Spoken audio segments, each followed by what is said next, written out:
آنلاین کنسلټیشن هم ورکوي هغه د سټروک ریهاب باره کې وي د هغه مریضان چې هغه په پالج وهلي په کټ پراته وي پاکستان کې داغي سم کیر نه کیږي تاسو هغه ته آنلاین کنسلټیشن ورکوي نو دا څه پروګرام دی په څه طریقه کوي او دا مو د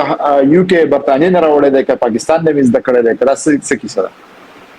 نو ما خو تاسو چې زه تل یم د نیورولوژي ډپارټمنټ وکړم زموږ الټر ډیر زیات فوکس آن سټروک مینجمنت او ما ټول نو مخکې زموږ پاکستان کې سټروک کې 3 میاشتې تیر کړې وې نو ما سره ډیر ایډیل اپورچونټی چې کوم سټروک کې موږ دغه ورکو چې کوم الته ملاويږي کوم آی کمپیریزن فولو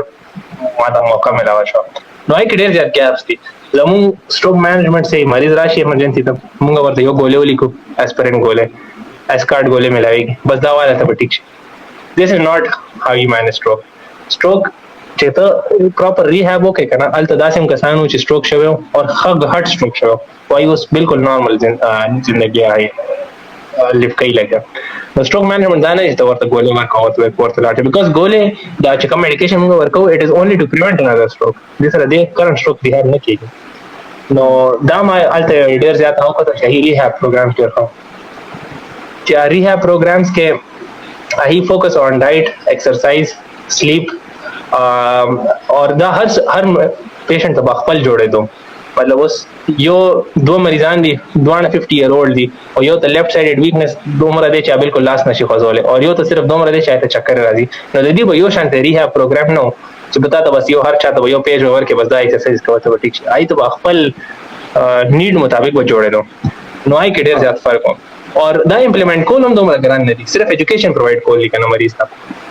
او دې لپاره دام ضروري نه ده چې مریض ته کلینیک ته راشي ته خو زه کورت ناشته مریض ماته وایي چې ماته سټروک شوی نه زدا ګولې علم لګیا خو زما امپروومنت نه کیږي نو زه خو ورته کور نم ورته ډایټ پلان جوړول شم آی کور نم هي منټل هیلث چې کوم سر ډیپریشن یا ایشوز دی هانډل کول شم چې کور نم ورته ایکسرسایز پروګرام جوړول شم چې ورځ کې شپږ ځله ایکسرسایز کوي داسې وکړي और यो देखो पाकिस्तान के मां फिजियोथेरेपी के ډیر زیات اوور یوز اف ماشینز کتلی دي تاسو لاړ شئ زموږ فزیوثेरेपी ډپارټمنټ هر چاته د ای ایم اس ماشین لګئی او س لیزر شانتي د ایس ډیوایسز ولته هی دا د نه مني او چې دس از یوزلس دی باندې ډیر کم ریسرچ چې دا کار کوي دا خو اسه شو د پاره ده صحیح ای زیات فوکس آن ایکسرسایز اینڈ سټرنث ټریننګ نو تاسو کوم آنلاین کنسلټیشن ورکوي په دې کې تاسو ډایټ پلان وی نوټ څه وی لکه دا یو پیشنټ دی هغه د 2 کال نه بیډ ریډن دی اته سټروک شوی دی نو تاسو پروګرام کې څه دا لایټ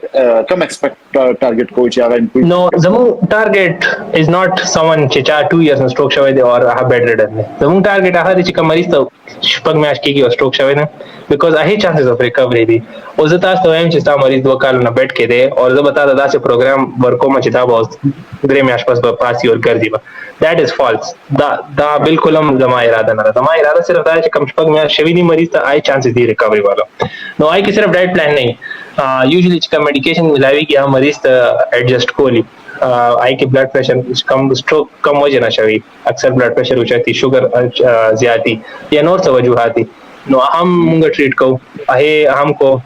چې آی ټریټمنټ هم کوو چې کوم دوباره ورته سټروک ونه شي بیا ډایټ پلان سره ایکسرسایز پلان سره چې کوم سلیپ راي او بیا هر هفته کې 2 ځل به کم از کم موږ آی سره پرسنلایزډ کال کوای ته چې تاسو پروګرام فالو کوي لګیا نه کوي لګیا نو ولې نه کوي لګیا نو سمونږ درته هیلث کول شو او دوی موږ سره پینل باندې سایکولوژیست او منټل هیلث والا کسانی بیکاز سټروک نه پس کس بالکل एकदम کټ لاړ شي کنه نو آی کا ډیپریشن او منټل هیلث ایشوز ډیر زیات کی نو موږ هغه له سره یو کوریج ورکو چې آی ریهاب خیر صحیح نو دا تاسو د پاکستان مریضانو ته هم ورکوي او بهر تم کنه صرف پاکستانو ته ورکوي دا چا د پاره دا سرویسز موستلی خو زمون ټول فلحال چې کومه سٹارټ کړو آی تھنک almost 1.5 month شو چې ځال زمون میجورټي پیشنټس ال د یو کې والا دي آی تھنک اونلی 1 یا 2 پیشنټس پاکستان والے دي زمون میجورټي یو کې والا دي او اگر پاکستان والم سو ریچ اوټ کول غواړي نو تاسو زما لینک یا سو پروفایل شیر کړئ نو یو ریچ اوټ کول جی بالکل زما د ډاکټر ازرنګ لینک او نمبر او در سره شیر کوم تاسو هغه سره دا کانټیکټ کول شي خاص کر هغه مریضان چې ایته فالج شوی او هغه دوباره را پاسېدل غواړي هغه خپل ژوند بهتر کول غواړي فزیکلی منټلی تاسو د دې سره رابطه کولای شئ